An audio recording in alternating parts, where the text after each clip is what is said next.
Hold it! Stay right there. What are you waiting for? Kill them! Kill them both! Now, wait a minute. Is it money you're after? I'll give you as much as you want. May the saints forgive you, because I won't.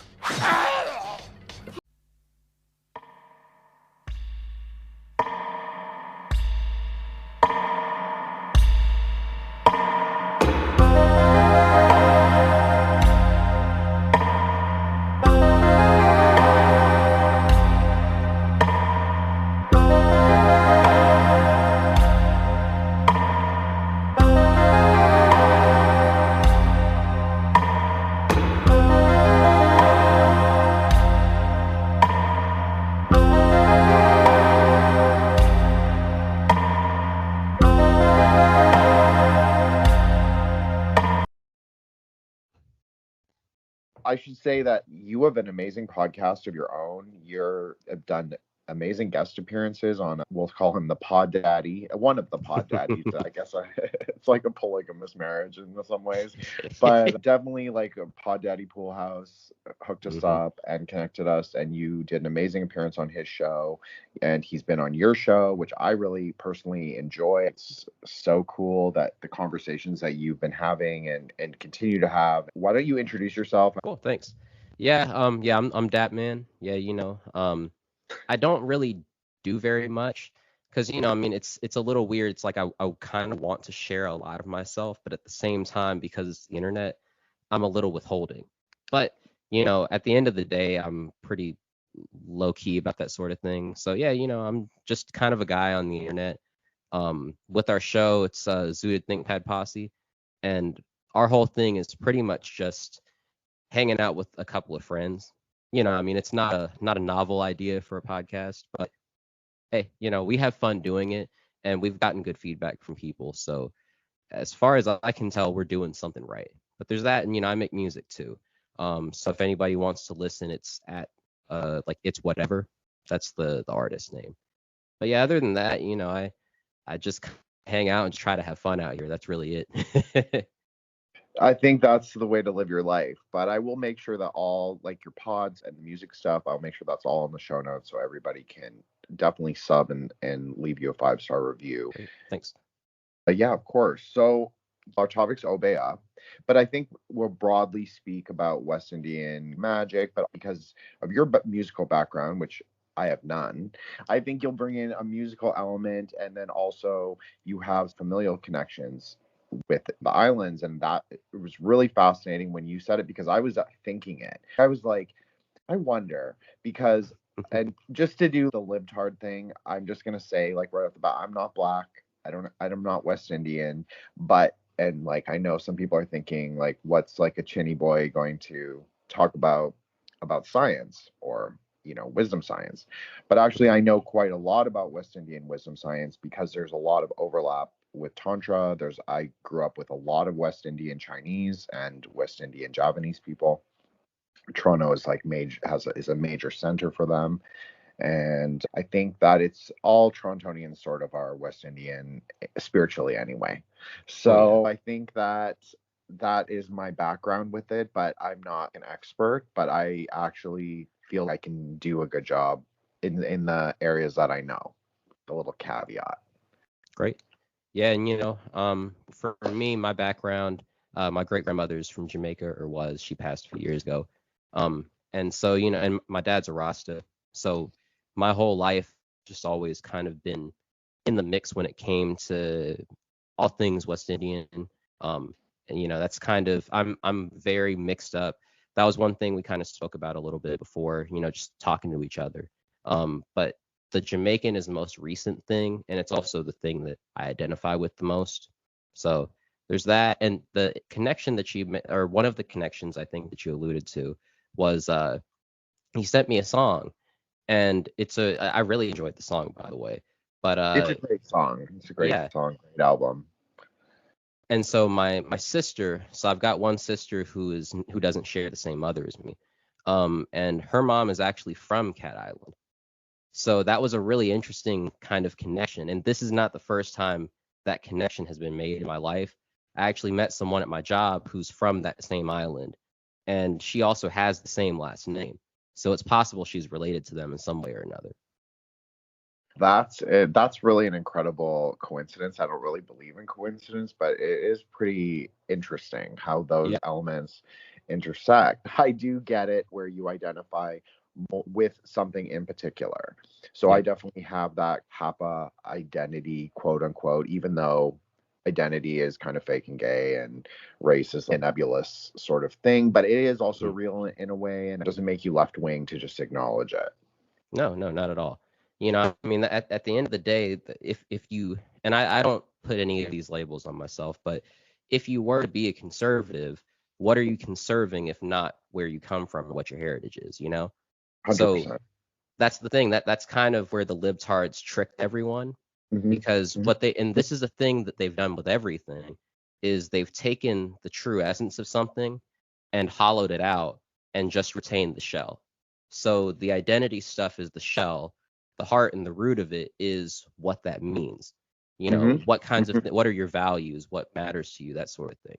Which, sorry to go off on the tangent. It's just I feel you completely on that. You don't apologize. I'm sorry to interrupt you. I knew you would, and because I've obviously been listening to your show more now that you were coming on, and I just felt like it's like this time now to have this like post identity politics conversation, like a grown up conversation about what that even looks like, and like not just, it's not about identity groups or voting in a specific way or about politics. It's about like who we are in the new world, and we have to live together and we have to figure the fuck out and be grown-ups about it. So I think it's okay to have like conversations about it instead of like shy away from it and call it just like identity politics or wokeness or whatever. And yes, that's all horrible, but we're still going to talk about it. So yeah, absolutely.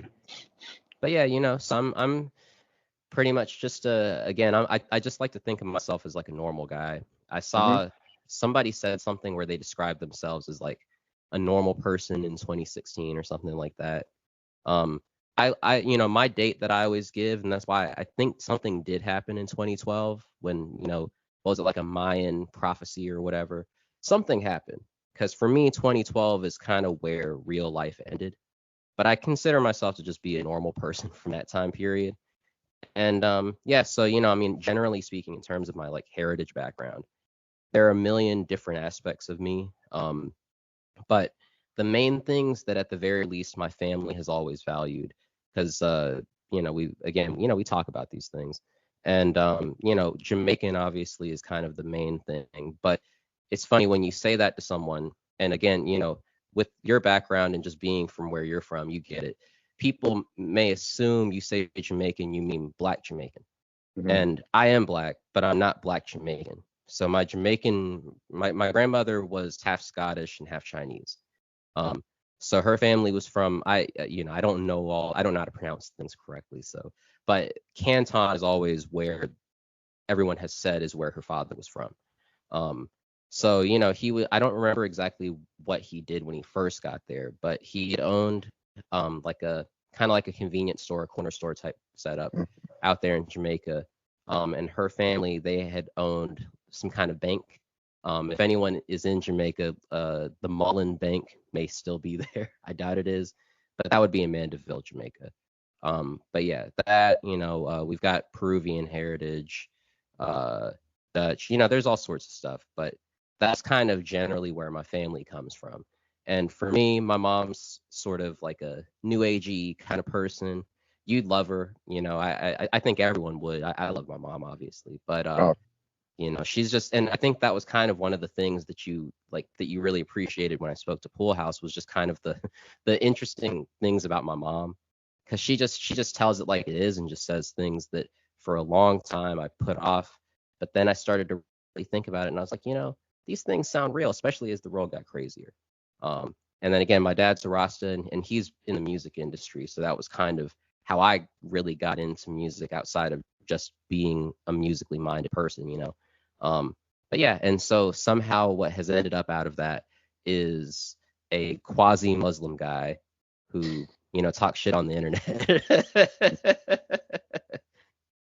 Well, I also have been known to talk shit on the internet, so you're in good company. But thank you for sharing all the family origin, because like I think you kind of know this. I think maybe I even mentioned it, but in my previous life, maybe a past life, I Mhm. actually did look at Asian diaspora communities, but more specifically, mixed Asian diaspora communities in a historical context.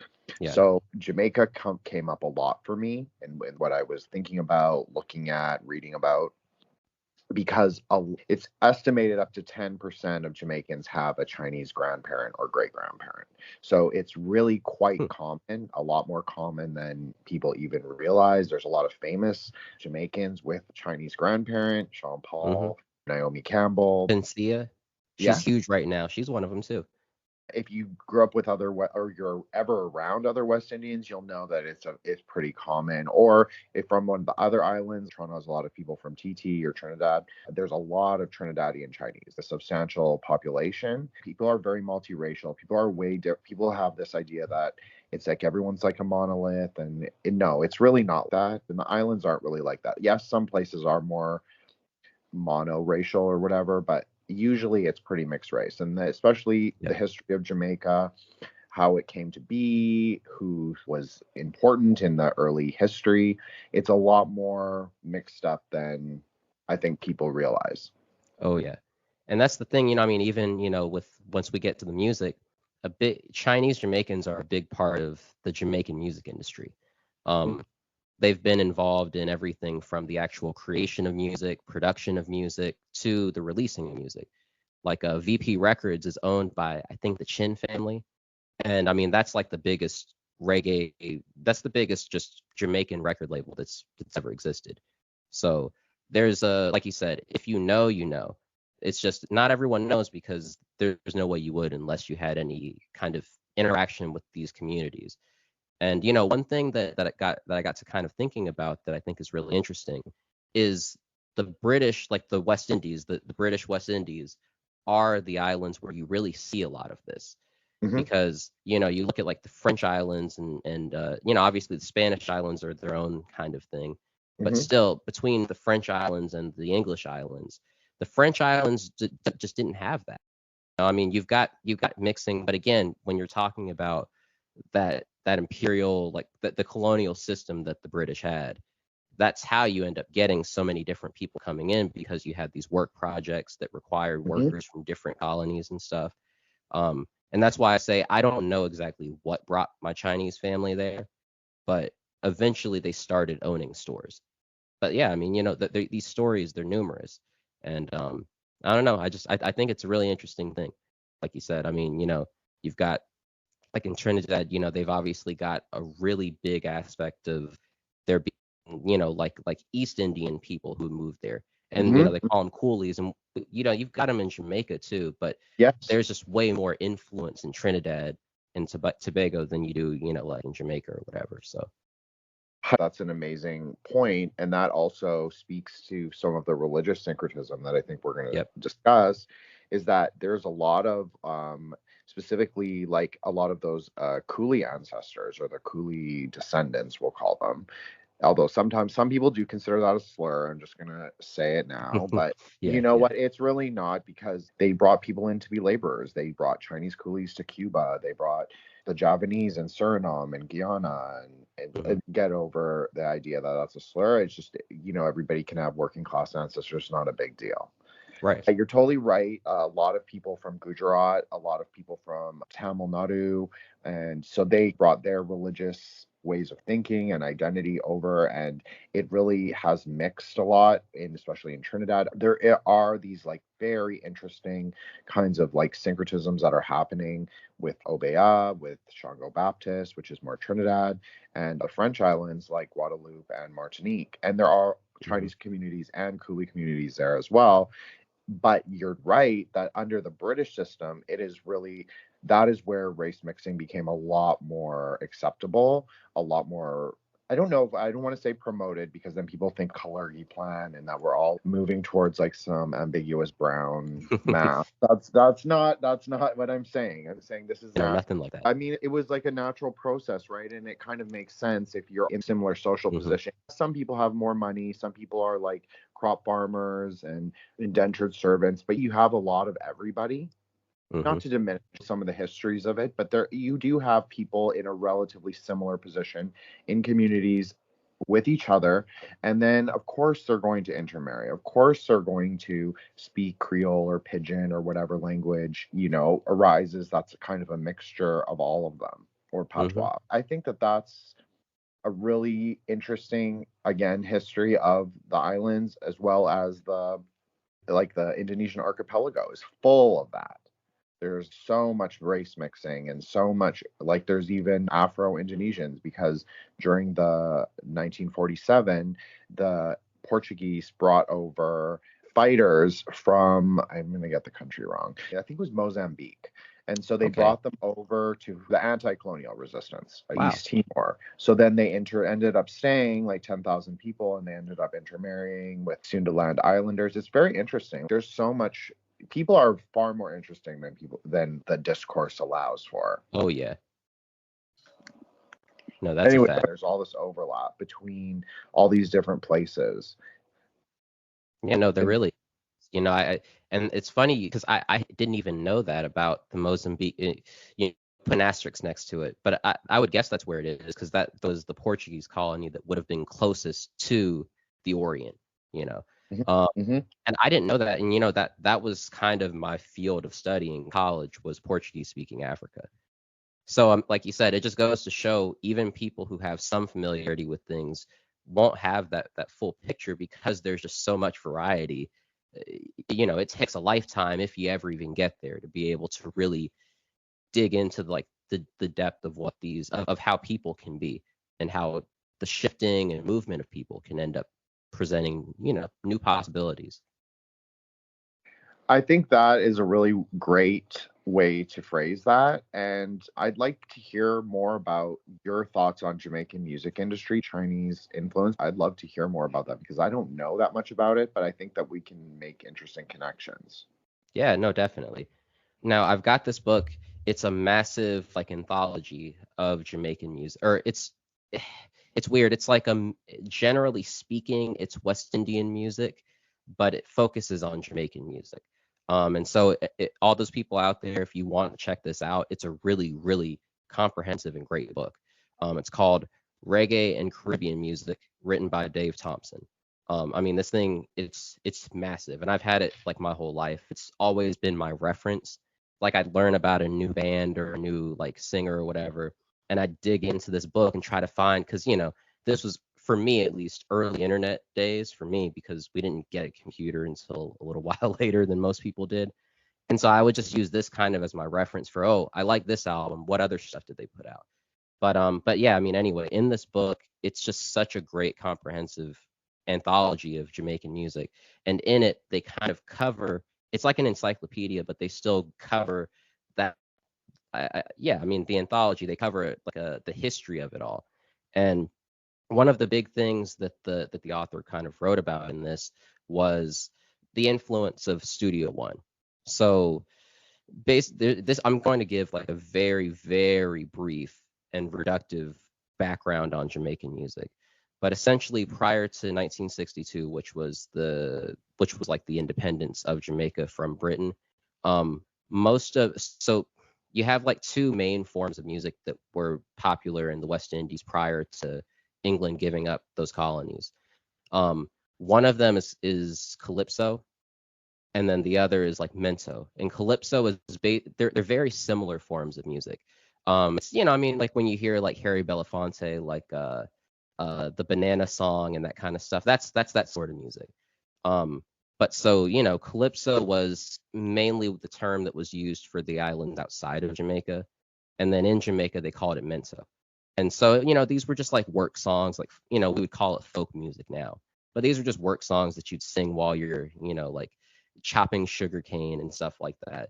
And then obviously, as recorded music was becoming more popular, then you started to actually get a canon of this music, or at least like a written down or documented canon of this music. And so Carnival was, and everyone probably knows something about a carnival somewhere, but every island has one. Brazil's not the only place that has them. And so No. yeah, and again, I want to make it clear because I don't know how much people know about this stuff. I'm talking to the audience and not to you because I know you know this stuff. I want you to expand as much as you want, and I think that's great. I agree. Like, and Toronto has a huge they don't call it carnival anymore, but it's like one of the biggest West Indian festivals in, I think, North America. Caravana. No, that's really interesting because it's funny you say that. I've wanted to go to the one they have in Toronto for years because it looks like so much fun. I've never been to Toronto. I've got family up there, and their family through my Jamaican family.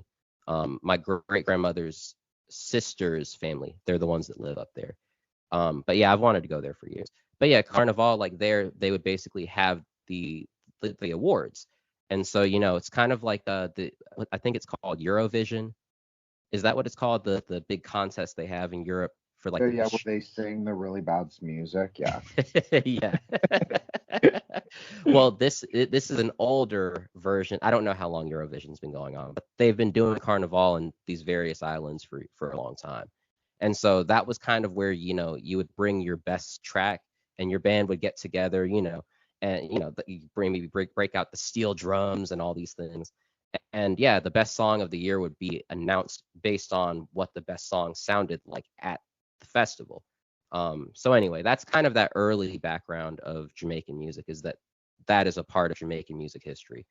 Then you start to move into the independence period, and that was when you started to have one. So one of the biggest backers of Jamaican music was Edward Seaga. And so he had been president of Jamaica like a couple of times, I think.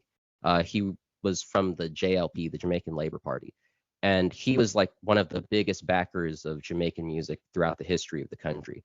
He had a radio station. Before he was a politician, he was actually a radio DJ.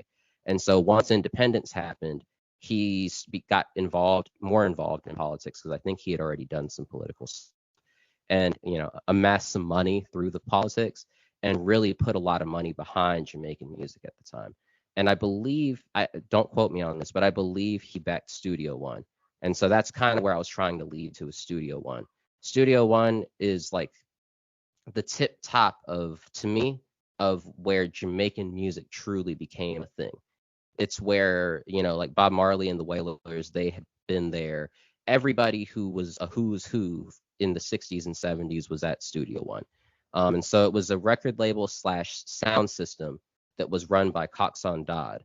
And so he was just kind of like a radio DJ. Then he developed a sound system. And sound systems are a huge part of Caribbean music, period, but especially Jamaican music.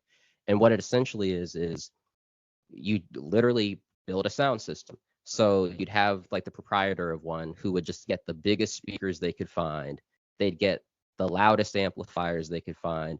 And it was like block parties. So, and they still do this today in Jamaica, but that was kind of the beginning of it. And through those technologies, that's how Jamaican music really developed. Because, like they had live music, but this was a different kind of live music that was just as, if not more, exciting to people. So yeah, that's kind of like the very beginning of it. And to make it even more brief, you move from, at the early point, it was ska music. And, everyone knows at least some form of ska, but original ska, it's basically the same thing.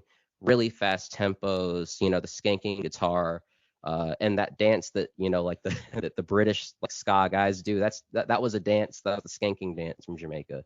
And then it moved on to rock steady. That was when the tempo kind of slowed down a little bit. The songs were a lot more, they were based more on like American soul music, American R&B, that sort of thing. So you got to hear more like ballad type songs. And then the beat slowed down even more. And then that's when reggae music became a thing. And so that's kind of the progression from everything getting there. Then dancehall music came about in, the 70s, mid 70s.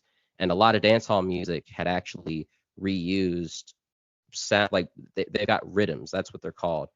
in Jamaican music, like copyright isn't really a thing. That's a little unusual probably for people in the North American context. But in Jamaica, like if somebody made a beat that sounds really good, everyone uses that beat. If it's the hot beat, everybody uses it. No one will get sued or anything, but it ended up leading to some really interesting stuff because for one thing, if you have that sort of setup, you're going to have DJs be able to blend the songs better. And that was the whole idea was like if that was the hot like rhythm or the hot beat at the dances, you want to get on that next.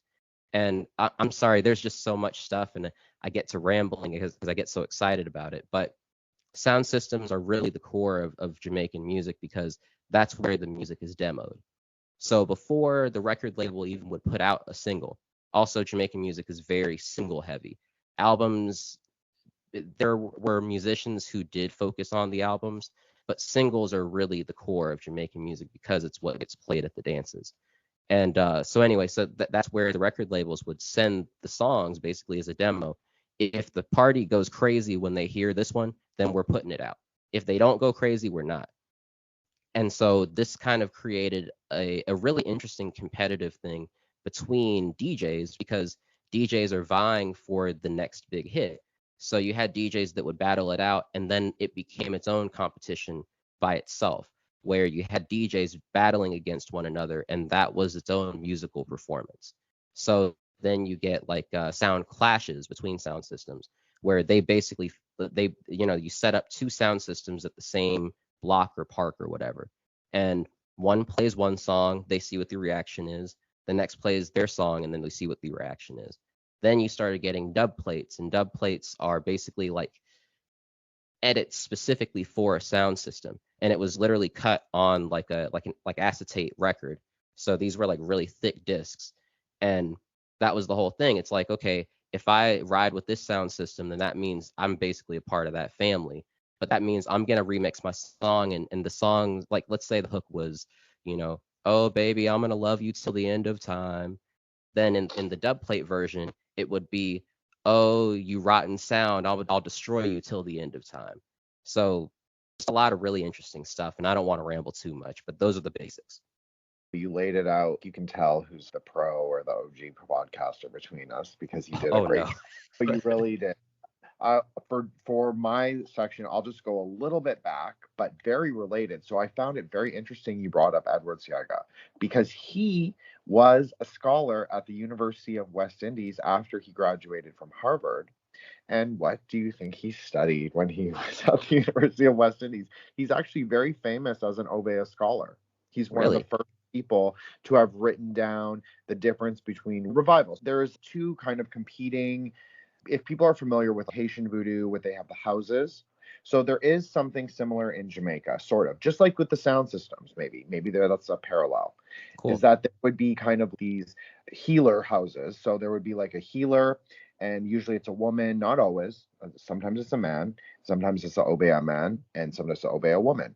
But they would have spiritual centers, and Cool. obeah is totally illegal in Jamaica. So they wouldn't call it that per se. It would have a different, they might not even identify as that. They might say we're spiritualists, but they would Okay. have this called revival. So there was revival 60 and revival 61.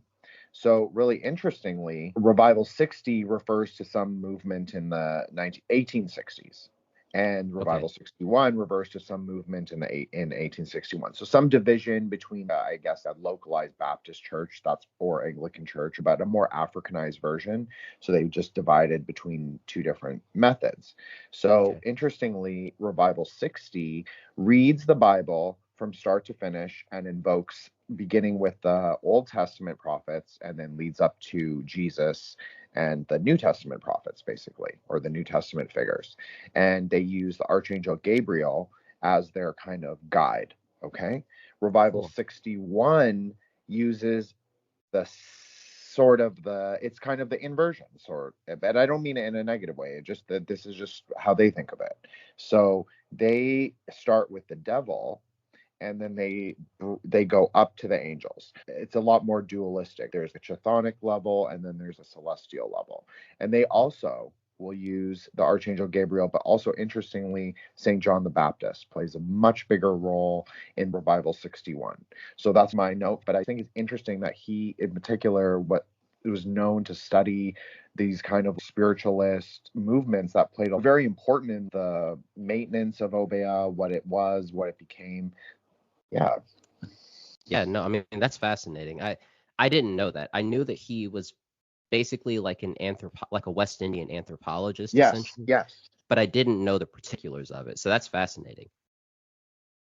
He is a fascinating guy. He really was. Yeah, because it's like you look at his political how people looked at his political career, and in Jamaica politics are very as anywhere, but there's a lot of like gang violence tied into politics and stuff. And he was the central figure in a lot of the worst gang violence in Jamaican history. 100%.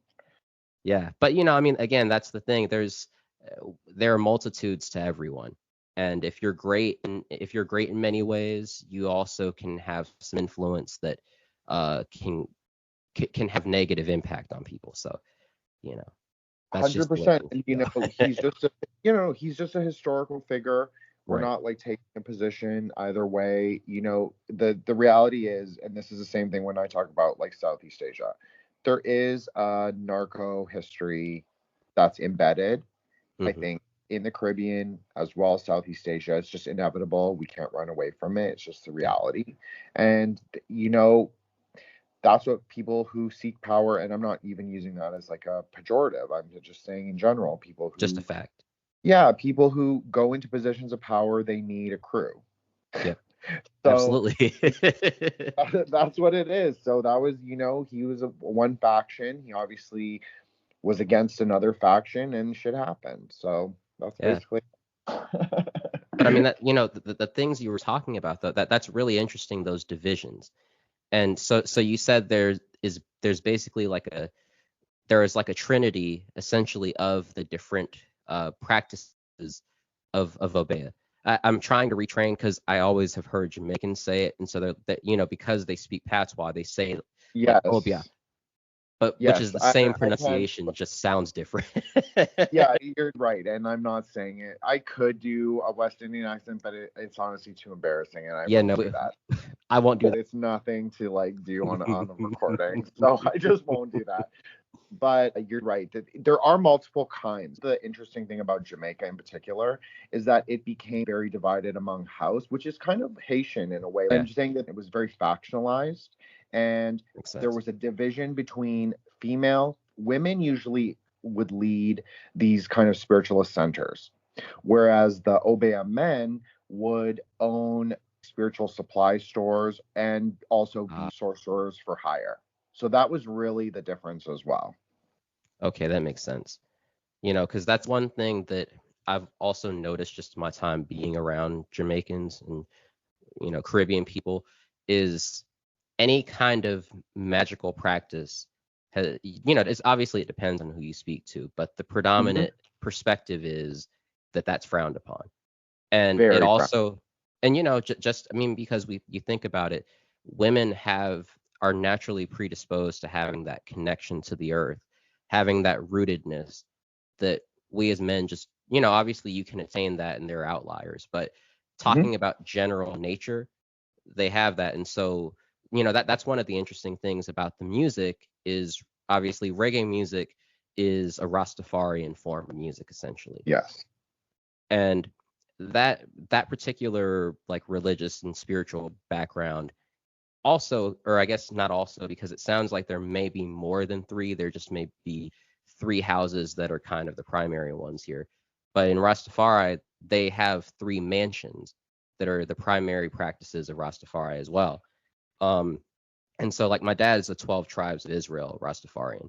And so they're kind of the ones that it's basically based on the Bible. And so you've got people who focus more on the Old Testament and people who focus more on the New Testament.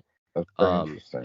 Yeah, no, it's a really fascinating like spiritual cosmology because there is a lot of dynamism in it. And so 12 tribes, they're more they're more, like I said, I guess more focused on the New Testament. They're really but they're also obviously 12 tribes of Israel. So they have the focus based in the Old Testament as well. But they're basically the more textual mansion out of the three. So you've got 12 tribes, you have the Bobo Ashanti, and you have the Nyabingi. Those are the three mansions of Rastafari. And so Bobo Ashanti, if you ever see like the Rastas that have the head wraps that look kind of like a pill, those are Bobos. And so they're known in Jamaica for being like really industrious. They're more on the like ascetic end of their practice. So they intend to really live off the land and off of commerce. So that they're known for selling like brooms, like homemade brooms and things like that. Cocoa brooms, yeah. Yep. Very And then with those. I've been hit with a couple. Oh no. No, those are some sturdy brooms. You don't want to get hit by those. And then Nyabingi, and this is they're kind of, as far, again, I'm not an expert on this stuff. This is just what I've picked up over time. But the Nyabingi, they're really big on the heartbeat. That Nyabingi is like the style of drumming that is named after them. And so it's like they basically do drum circles, but in these drum circles, they're basically doing incantations, you know? So it's like, it's very heavy on like frequency. Again, you know this stuff better than me, but like working with spirit in a way where you're basically working within the self. The drum beat is looking to mimic a heartbeat. And as the tempo adjusts and shifts, it's also shifting because the group is coming to some kind of new conclusion. And so that they call them also like reasoning sessions, because they're basically building they're building an idea, they're building an understanding, or as they would say it, an overstanding. So anyway, there's just a lot of interesting stuff when it comes to them. That is incredibly fascinating. Great job on that history, honestly, because I could not have done that. I do know a little bit about the Rastafari because they run a lot of Ital restaurants, especially the Bobos, the ones with the head wraps in Toronto. So a lot of the Ital restaurants you will see in the city that people go to them. Yeah, they're run by Rastafari. Rastafari have kind of the reputation, and this might just be like a house dependent, of being patriarchal. I'm not using that as pejorative, just as an objective kind of word. And they also, Ital food does not use salt, and they're very strict vegetarians. Not necessarily vegans, but some of them are. It depends. Yeah. So, but they don't use salt, so that's a very important part of that. And then also, when you were talking about the Nyabingi house, is that mansion or house? Mansion. Okay, I apologize. That's the terminology. No. Okay. Again, hey, I'm going to defer to you on the respect part, because I'm just, this is a thing I was raised in, at least like with the 12 tribes perspective. But I've always just looked at this stuff like historically and not in a lived-in way. So yeah, I'm relying on you for that kind of guidance. Obviously, you're Muslim. This is maybe a better question for you, but I immediately thought that sounds very Sufi. Yeah. When they're in the circle. Absolutely. And they're doing the names of God, that is the Sufi practice. And immediately I thought, oh, okay. I don't know the word for that. I've never studied Sufism. I don't know that much about textually, but I know that because of what I did study, which was Tantra, and it was happening in Kashmir all at the same time around Buddhism, around what we call Hinduism. That's a terrible word, but I'm just gonna use it because people know what it means. And terrible word, I don't mean it like that. I mean, it's not a good descriptive thing of that whole tradition. But you did a great job of going into that when you were speaking with Pool House as well. I just wanted to cut in and say that because I know a little bit about what they call Hinduism. And one of the big things I took away was, like you said, there is no one Hinduism. So yeah, no. I just wanted to cut in to say, if anybody wants to hear more about that, Jin is the person to speak to about it. So I really appreciate that, Dap. I mean, I don't know about that, but I do try and speak about things like with specificity, with accuracy. Maybe it's my millennial libtardery still at play, but I do think it's important. I think the naming of things is really important. I think there's a spiritual value to that. I know Rastafaris have that also, that they like to call things very specific names, and they Yes. have specific they really believe in God. They believe in God as like a living active force in the world. So when Hmm. you speak names of things, you have to treat it with respect. So I'm into Absolutely. that too.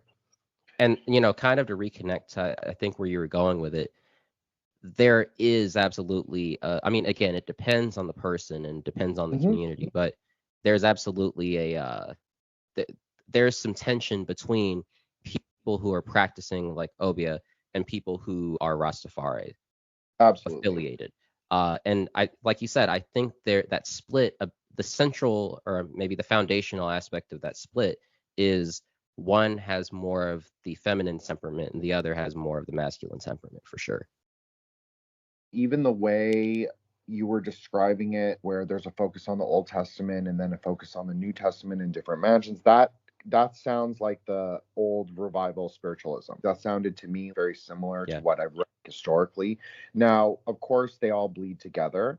The absolutely. British outlawed obeah, and obeah is very frowned upon for Rastafari. Now, that doesn't mean that there are no Rastafari that practice obeah, because we all know that that's not accurate either. No, no. But in general, it is very frowned upon, like not looked on with a high degree of respect. That's important to say. But Yeah, of course, in the Caribbean, you cannot run away from syncretism. And by syncretism, no. I don't just mean things that were forced onto another framework. People tend to put that colonial oppressor oppressed lens on it. The thing is, for me, I'm just being honest, that man, that kind of removes the agency from people when they're synthesizing things together.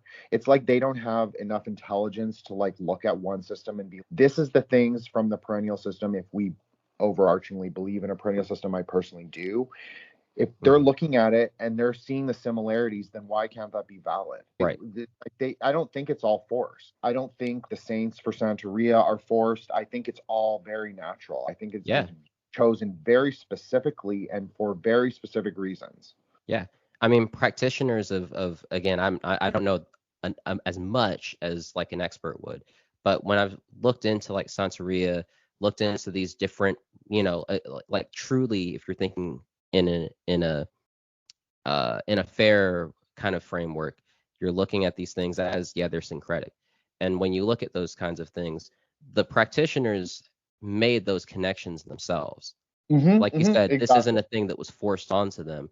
They received another cosmology and basically said, okay, here's an aspect of that that appeals to what I'm already into. And now those two things have fused and they are now developing on their own. That is now one thing. I mean, it's a Mhm. dialectic, You Yeah, and me it around really that. is. It really is. No, Yeah. that was a great point, because that's what I tried to say, but not maybe quite as succinctly. But people are smart. That's the Hmm. reality. People are smart.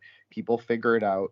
The Caribbean is just a very magical, like geomancy or whatever, but it's part of religion. It's part of the people's idea of the world. Maybe God is more active, and Hmm. that's how they perceive it. So then God is more active in their lives, or his idea that if you believe it, especially in that, then it's reality. But if you don't have Yeah. faith, or you don't have the dialectical relationship with God, that he's active in the world, you also pray to him. So then things materialize. Or I'm not talking about like wealth or anything. I mean the presence. You understand the presence of it, Mhm. the wisdom.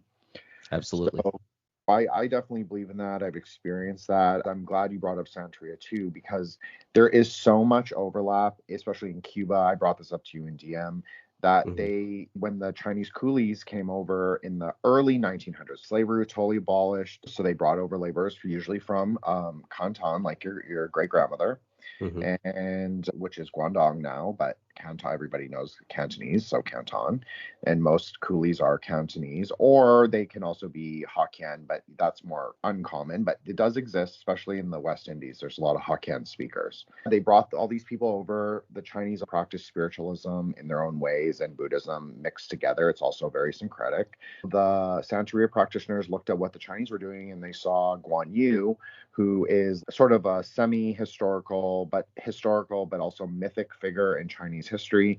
He's like 7 feet tall, bright red face. He has a giant halberd, and he rides a horse that was said to breathe fire. He's real, or he was just a Nephilim giant or something like that, but maybe that's it, but I don't know. He's made into a saint, sort of a war, brotherhood, and poetry, which sounds really weird, but in Chinese culture that makes sense.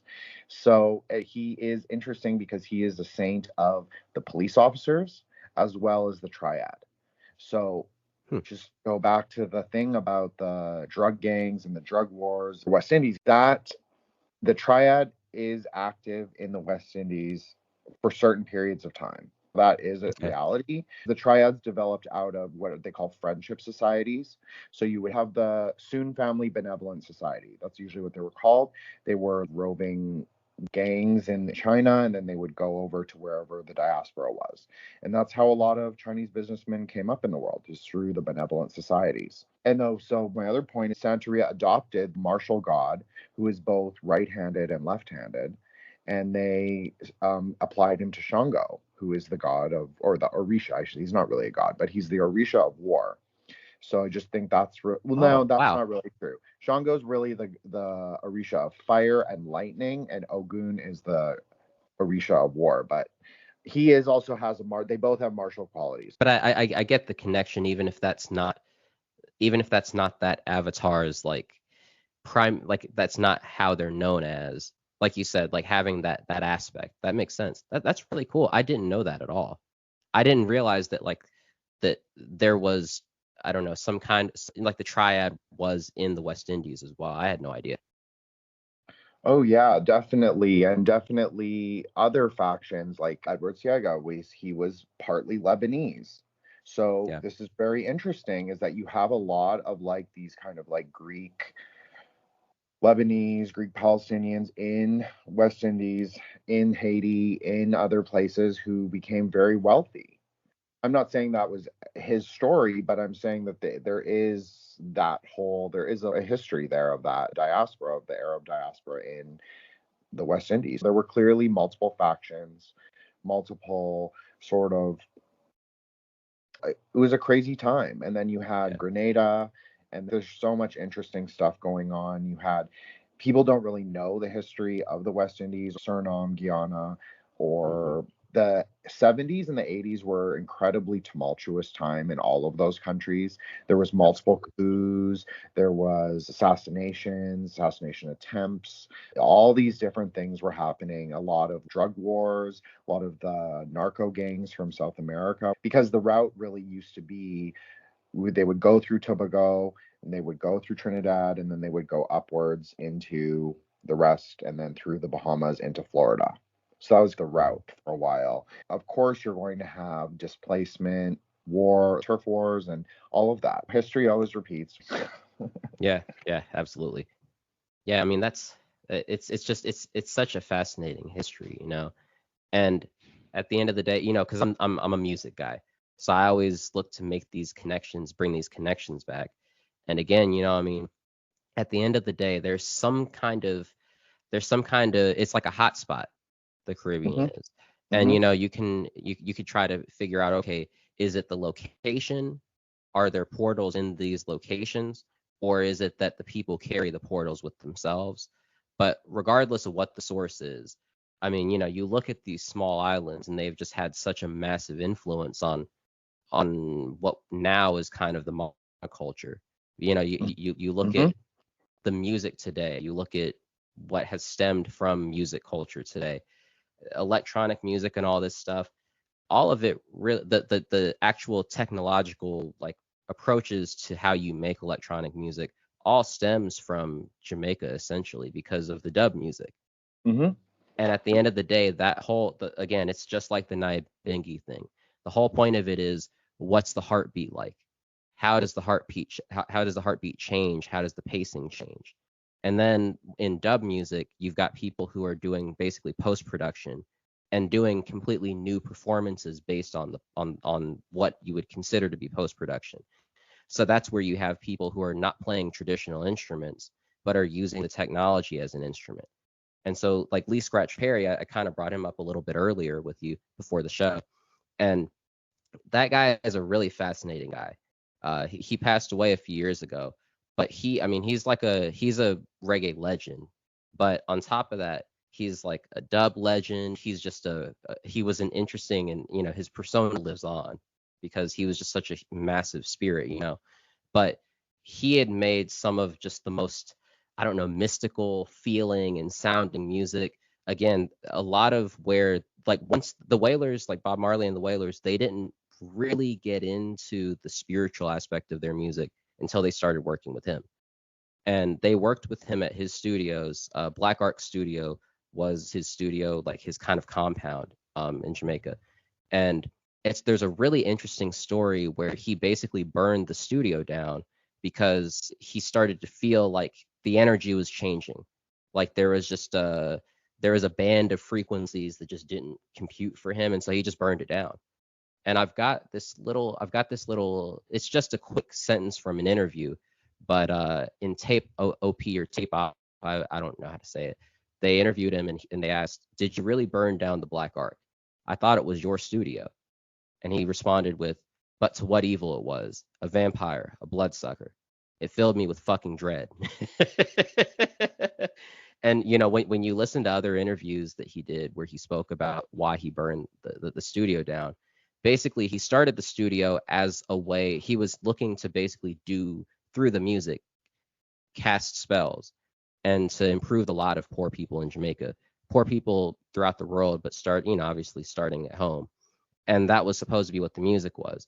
And you notice that he had recorded music with a lot of musicians, like singers and songwriters, who were really focused on, again, like populist messages of like spiritual reality, messages where you're basically saying like, hey, look, there's got to be some solution to this.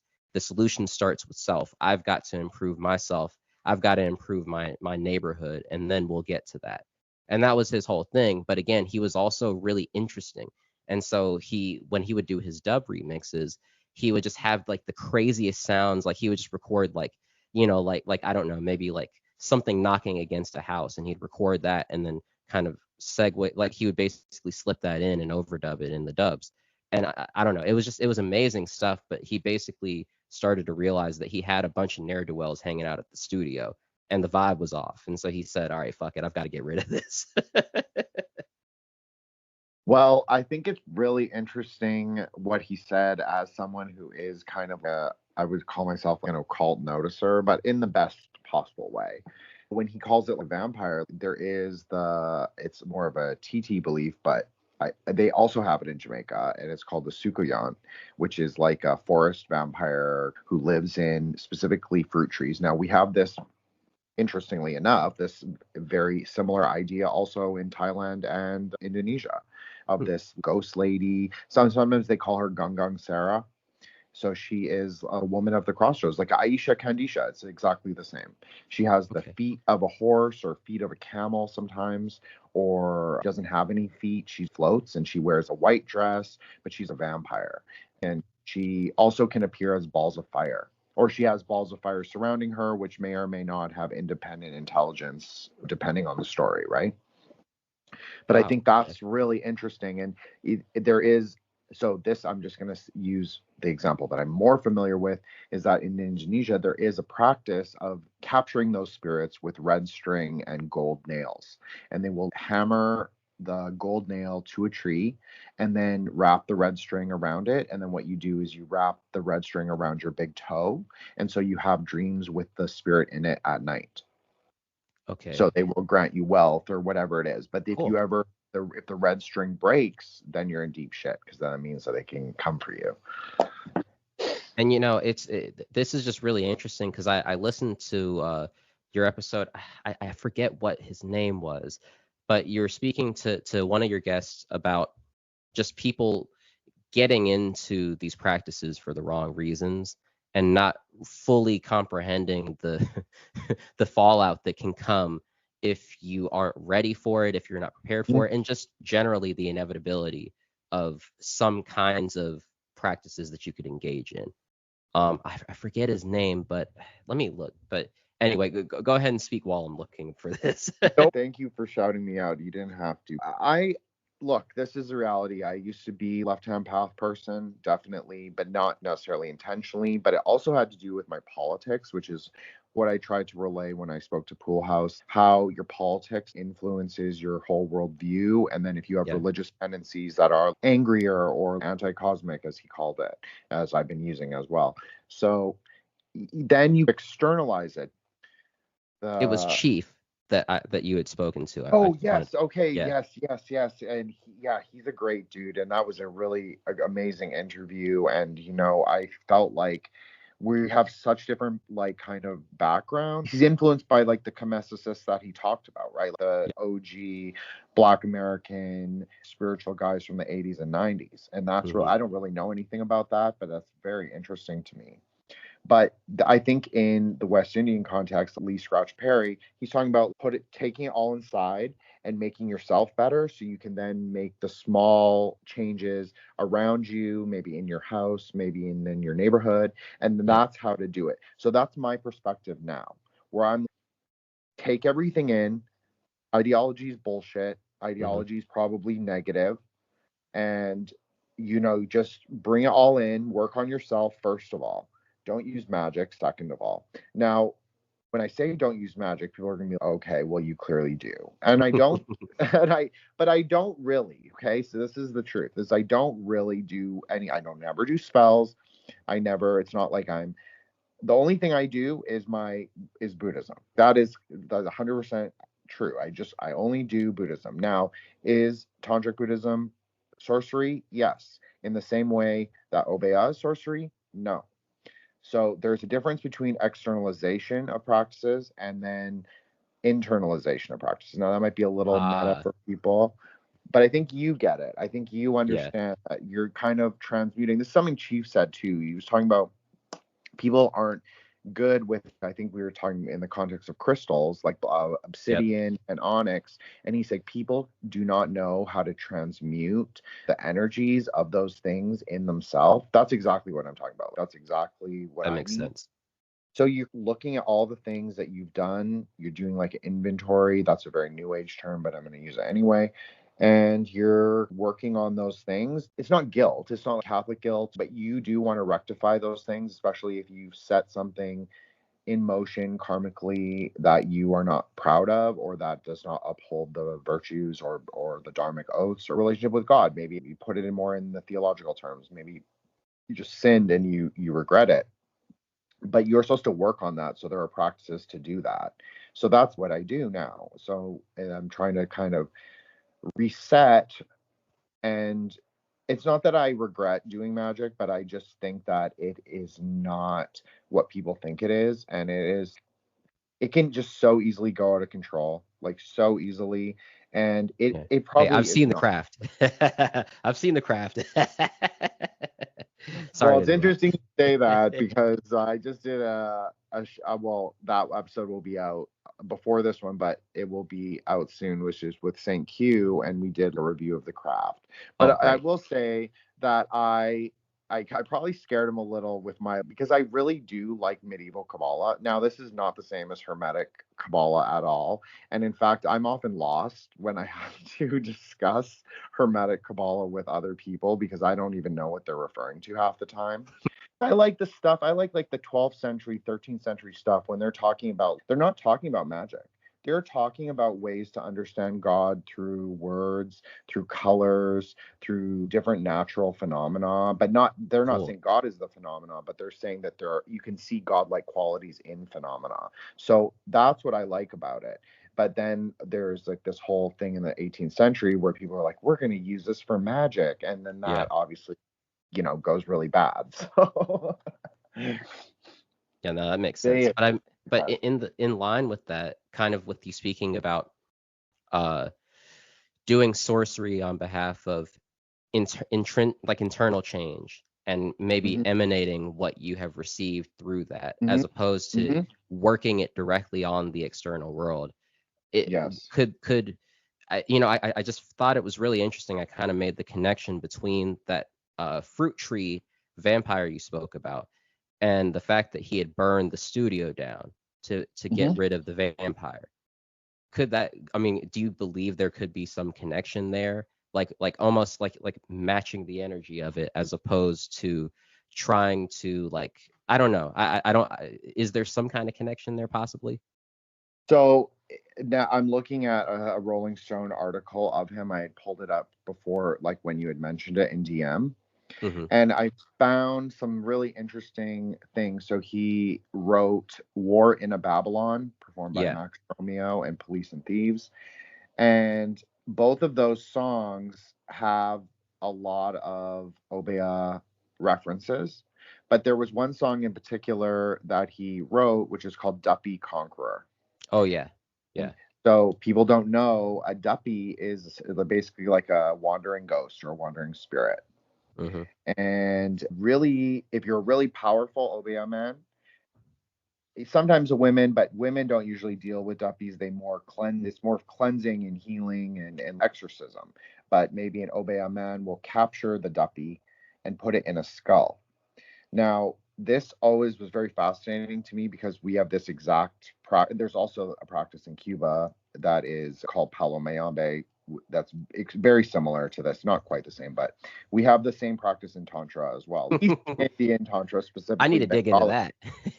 that. We can have you're welcome to come on anytime and we'll talk about that. But I I definitely felt like with that song Duppy Conqueror, which was recorded in 1968, that was him declaring, I am the master over duppies, meaning wandering spirits that are captured by sorcerers, I think, in this context, because if you read the lyrics of the song, it's to that.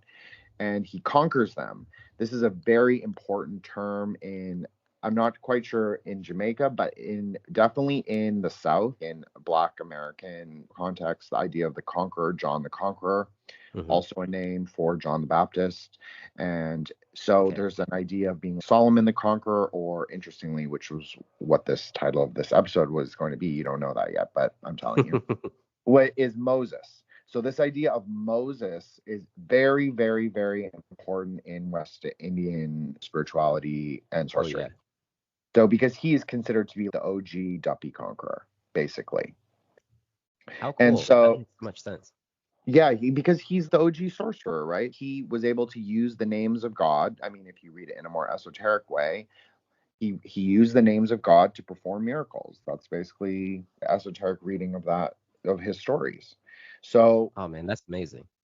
I that's a very obeah thing. Like it's not all in all sorcery that you confront the spirits so directly, but in Yeah. obeah, because they tend to have, there's a stronger connection with the infernal, but I don't necessarily mean that in the way that that's going people are going to think. I mean that in the way that the nighttime god, or you could say it's the devil, or you could say it's Lucifer. They often call him Papa Bones. It's not voodoo. It's not necessarily so cosmological. It's more of just like the man at the crossroads. He Gotcha.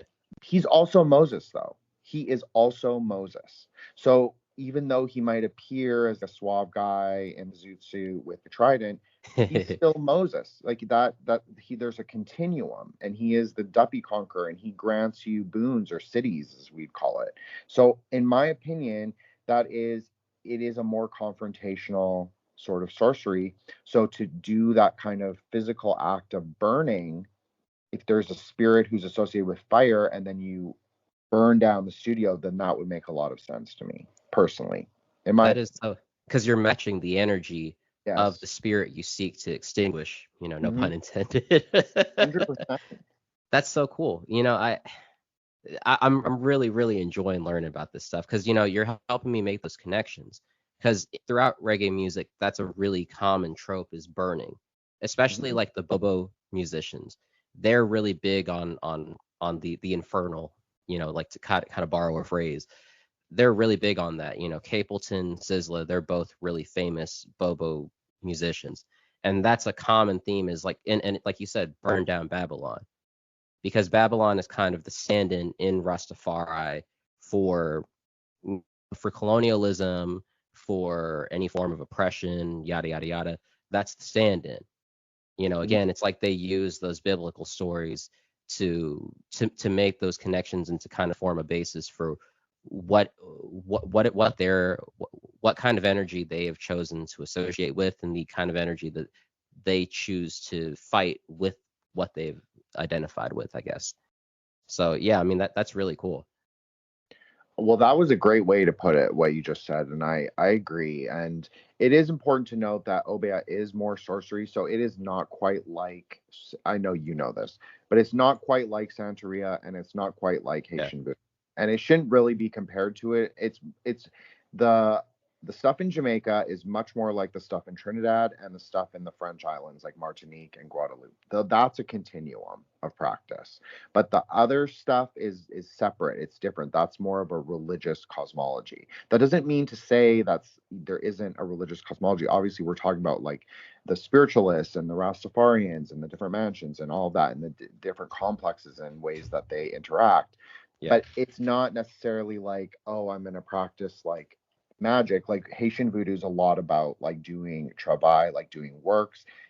No, obeah is not really like that. There's a different kind of cosmology, and Moses is the man of the mountain. So a lot of Rastafarians also identify with him as this kind of naturalistic man who kind of, right, exactly like what you said, he transcends Babylon. He goes back to Zion. He returns to the mountain of God, so he can be the kind of interlocutor between God. In this case, it's sort of seen as God is like this force, which is like lightning. So lightning is often associated with God, as well as the ocean. The ocean's also associated with the mermaids, called Mami Wata.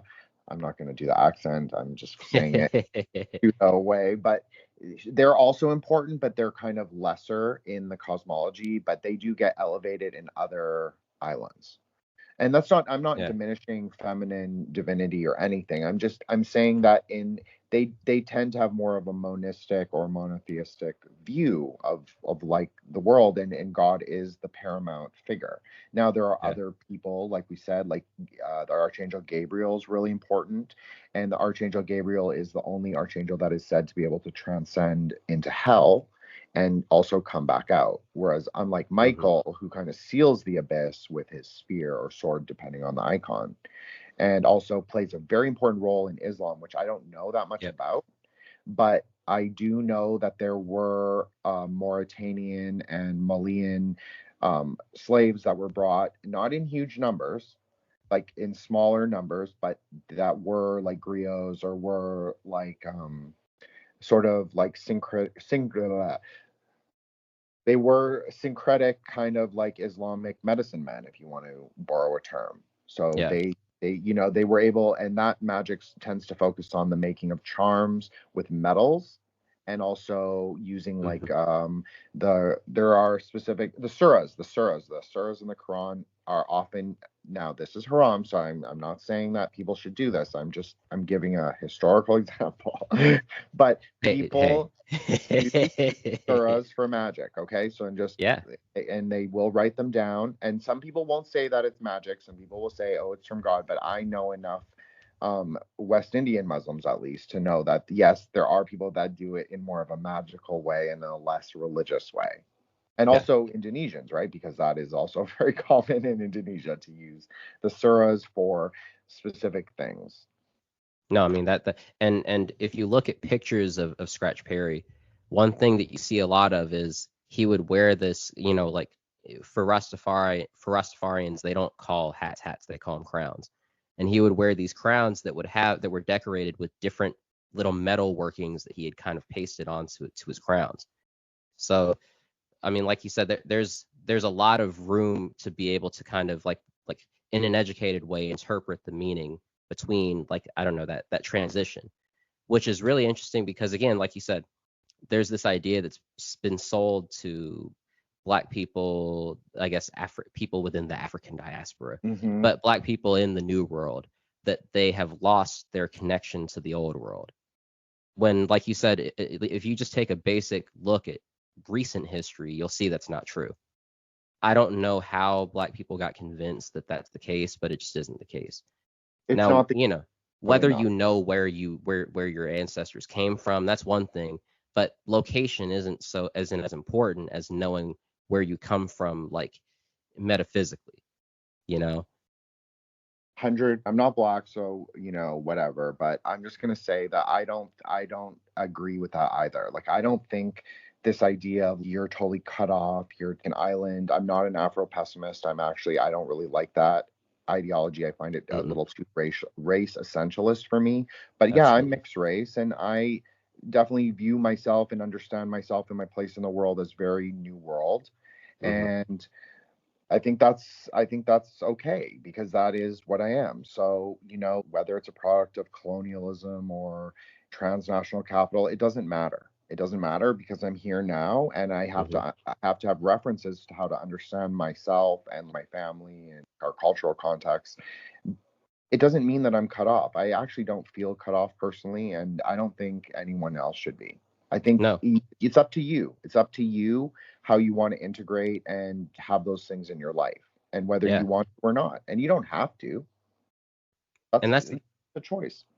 and that's the thing is, like, that's been a big part of my progression as a person is, and like, we've spoken about this, like, kind of behind the scenes, but I, at one point, I kind of maybe had a similar trajectory to you, where I was a little more, uh, um, I don't know, I was a little more like terrestrial and world based, maybe, and fell for some of the things in the past, like the leftist stuff and all that. And I just kind of had to kind of take stock of who I am and what is important to me. And I realized, look, man, I'm an American and Hmm. I love it. Hmm. I Yeah. legitimately do love, because how else could I be myself? How else could I freely be myself if I were not where I am today, if I were not who I am today based on those experiences, Yeah. And 100%. a lot, and my spirituality comes from that, Hmm. because like I kind of said at the beginning, I mean, how does someone with my background end up being me today if it were not for my experiences being an American? I mean, I again, even with when it comes to my kind of how I've found my path spiritually, a lot of it came through, like I said, I'm just a lover of music. I really, really love music. And that's where a lot of it came from, early on in my life. And I'm not going to delve too deep into it, because me and Full House are planning something kind of around this topic a little bit. Awesome. Okay. But Well, look out for that. yeah, no, it's going to be a lot of fun. But, Okay. so I kind of started out getting into like the 5% Nation and the Nation of Gods and Earths and stuff. Hmm. Um, so I'd listened to like rap music my whole life, and I Hmm. started to pay attention to these references they were making. You know, the arm, leg, arm, head, all these different things, different, like facts about like the physical nature of the world and stuff like that. And I started to dig into it, and I had found this author, and all respect to him, he's a really great writer, and he's done some great work digging into different, like, I guess he did this one. I mean, he's done a few great things, but one of his really good books, I forget the name of it, but it was about the five percenters. And so he kind of wrote about how they broke away from the Nation of Islam and everything, and did research digging into all these things. But anyway, I learned about him because I had a teacher who was kind of guiding me on the 120 lessons from the five percenters. And when I started getting into that stuff, I was like, man, like, it's just so cool to learn about these things. And that, my teacher, he was really big on showing me, look, you can't read this stuff literally. Like, through textual analysis, you Hmm. have to Hmm. you have to create meaning out of what is written in between. Hmm. So, he was like, when they talk about Dr. Yakub, he's not like, they're not literally saying that white people are evil and that someone created white people in an evil manner. They're talking about, like, there's something deeper here than just that, essentially. But anyway, I learned about that stuff through getting into music, and that ended up kind of leading me on the path to where I am now, where I'm, actively engaged in learning about Islam. And I've been doing this for years, and I'm still like, I feel like such a baby with it. But that's how I got to that point. When at the end of the day, to me, the sound, the vibrations, and the frequencies are the basis for everything. because that's where vocalization comes from. And you can't create something unless you have either vocalized it internally or vocalized it externally, you know. So I'm a real, like you're talking, you know, we spoke a little before we started recording just about texture and sound. And that's always been one of the things that has just appealed to me the most about music. Like I'm kind of, you know, in the same, although I'm not at the nowhere near the same level, but I've always been influenced by those dub guys because I'm more of a studio musician. I'm not a great player of any instrument really. I just know how to play the instruments well enough to create something that I can then mess with in the studio, you know? And again, it's just the same for the formats. That's my big thing is like media. And so for the formats that you use, like I've always loved cassette tapes because it's a portable form of media. And you know, in this book that if you don't mind, I'd like to read this thing eventually, like, you know, at some point here. But I've got this book. It's called Cassette Mythos, edited by Robin James. It's just like a collection of essays about cassette tapes, but it's just really cool. And all these essays are really interesting. But there was one where they wrote about how there was this just like huge culture of kind of making homemade tapes that were being sold in Indonesia. And it, you know, so like you know, I figure you know about that kind of stuff where people just they just record these interesting things. It could be like, you know, you do stop tape recordings of things you hear on the radio or whatever. But this stuff is important to people. These are the artifacts that we leave behind. And what better things just pick up that you've seen a relative who's passed on? They left this thing behind. You just pop a tape in and just listen to it. It still has that physical feel, but it's not massive like, you know, like a vinyl record or something like that. So yeah. But yeah, again, the texture.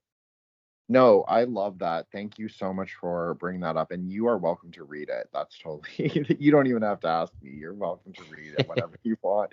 I just will say before you read it is that it's funny that you brought up the Indonesian example because I was thinking of the Jamaican example and how important it was in the late 80s and 90s, like this track culture, exactly like the same basically as what you were saying, I think. And like for dancehall music, that's how I understand it. And yeah, like this kind of like underground cassette tape culture was very popular in Indonesia. I think it also, interestingly enough, had a lot to do with like the technology around the time of the 90s, like all these mini disc players. Like it never really took off here, but it really took off in Asia, especially in like the more Sinosphere, more Chinese areas of Asia. Cool. So everybody had like mini discs, so that was like a big part of like that whole time. And what you could buy at like the night markets and stuff was these VCDs and the mini discs, like all these like different underground kind of like movies and music. And I am old enough to remember cassette tapes. I'm not gonna like pretend that I'm not. I don't mean in cassette tapes in America. I mean cassette tapes in like a more third world context. But you know, I do remember like, yeah, people used to sell them. I used to always buy like when I listened to C-pop, I would always like buy whatever on cassette tape first because that's how you know. Because the C-pop CDs, like the good quality ones, like the studio press ones, were quite expensive. They're like $30, and then but the cassettes would be like very cheap, or you could buy them at the black market. So exactly, yeah, that was So you would just do that and like do a little preview, and maybe you do like a little mixtape here and there, and you know. So yeah, I love that. I love that you brought that up. No, I mean it really is a people's format, you know. And like you said, the mini disc is the same thing. I had a little phase where I was getting into mini disc myself, and it was a lot of fun. And now with the ones that were really popular out east, were they like professionally dubbed ones, or were they ones that somebody like, you know, the proprietor of a shop was like they were selling music, so they ended up dubbing albums onto the mini discs?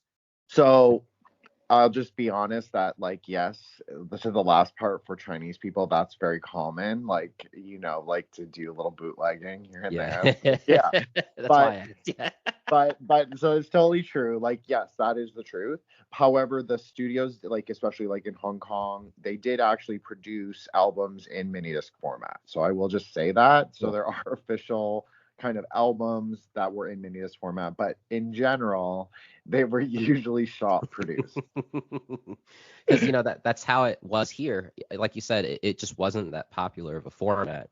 And a big part of where I think the record labels didn't support it was because of the like the playback technology that they created for that was just too easy to bootleg with. So the labels were like the same with cassette tapes. Once they didn't have to support cassette tapes when CDs became more popular, they ditched cassette tapes as quickly as they could. They still made them, but the units weren't being produced at the same clip. The record stores didn't promote them as much because that wasn't what the label wanted them to push for the sale. So yeah, I mean, they don't want you to do these things, and to a certain extent, I get it. I mean, especially if we're talking about a small label or whatever, they rely on the sales. So I'm not gonna say like fuck people who don't go along with piracy, but at the same time, there's just something that's really fun and personal about being able to kind of create your own compilation, your own. That's why playlists are such a big thing now, and why the labels tried to find a way and have effectively found a way to steal the control that users have on playlists. Because the whole point of a playlist is that this is what I share with people. This is just my like subjective experience, my subjective taste that I'm sharing with others. It doesn't need to be mediated by some larger entity. That was the thing about reggae music, is like reggae music is really simple. When you're looking at like music charts, reggae music is simple. But when you're actually having to sit in the drummer's throne and play those one drop drum beats, that stuff is really hard because it's so slow. It's, again, it seems simple, but you have to keep timing, you have to keep tempo. And that was one thing. I had this conversation with my dad one time at a reggae show, and he was like, look at that, like really single into what the drummer and the bassist are doing.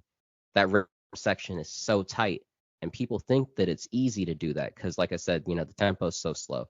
But no, the tempo's slow, so there's more room to make mistakes. You're not just speeding through things. But then also, I love punk music too, and it's funny that reggae and punk have always had like a close relationship, especially starting in Britain. But also like my dad, he used to live up in New York and go to CBGB shows and stuff, and so he used to go to a lot of those Bad Brain shows up there. And they're like pioneers for doing that kind of thing of blending reggae and punk music. But at the same time, that stuff is, at least the kind of like hardcore punk I've always loved, is really fast. But there's a lot that goes into doing that too, even though people think it's easy and low talent, because you've got to play really fast. So on either end of the spectrum, if you're doing something extreme, you need to have some level of talent, some level of feel in order to be able. All right, so this is just a short essay that was written by John Hudak. I hope I'm pronouncing his name correctly. The title is Ideas About Arrangement, Where Sounds Are Like Words. All right, so it's sound equals increment of syntax. Patterns of sound could interact as sentences. Repetition is important. Sequential arrangements and repetitions can lull the mind, catch it off guard where something new can enter, equals defeating the blocking mechanism. Boring is not bad. Boring like a drill means passing through. Repetition is the means of passing through. A particular repetition reference is that of bored. Similar repetitions, although more matter of insistence than repetition. Nothing is ever repeated the same way. The background always changes, moves against itself. Who causes what, and what is the effect? Do patterns and repetitions exist to be discovered? Sound words equals syntax equals sound sentences equals communication. Taking sound from a natural habitat and displacing it, moving it into a position where it can take on a new meaning equals taking on an old meaning equals taking on an extended meaning. Random versus intentional. Purposeless versus purposeful. Can random elements be deemed intentional, or moreover, can intentional elements be deemed random? When human elements are in control, to what extent are the elements purposeful? Must one have something in mind equals a playful purpose equals a purpose to be playful? Can presenting random elements affect the overall perception of the elements? Attitude equals elements equals state of mind. And I just think, this is about cassette tapes because this is from Cassette Mythos, but it really speaks to kind of what makes reggae music so special is, it speaks for itself. I don't need to go on too much about the meaning. Well, I'll just respond and say that what you described is basically like a high IQ way to think of a spell. So I think that's really interesting. And obviously music has that, it definitely has magical potential, and probably most of the time has because it is an alchemical process, right? Like it's all this elements that go in, and you have like repetition, like you said, and like all the things that you said basically, and then the drumming, which I thought was really important because that's kind of sort of like the primordial sound of humanity in many ways. So I think that you have all these elements, and then you put it together, and now we do a lot of post-production, but you were talking about post-production in the 70s and the 80s that they would do at these sound stations. So I think that is really, that's magic. Like that is magic. And then putting it on a speaker, playing it out into the airwaves, it's like electronic, it's like it's electricity, and it's people's reaction to it. That's what makes it magic. It's the reaction to perceiving the music that's playing. So I think that's really interesting. And I'm not going to read my part because I actually think that's a great place to end it. And I think you did an amazing job. I appreciate you, brother. And you are welcome on my show anytime you want. If you ever want to come on, please just let me know. And yeah, you're welcome on. And you did phenomenal. So plug everything that you want. And I will also include, of course, that stuff in the show notes. Great. And yeah, before I even get to that, I just want to say thanks so much for having me, man. I've had a great time, and they call Joe Budden this, and I don't think he deserves the name, but the Podfather, the Podfather, Pool House, he told us like, look, you guys have to link up and do something, and this has been great. So yeah, and obviously we're working on getting you on our show too.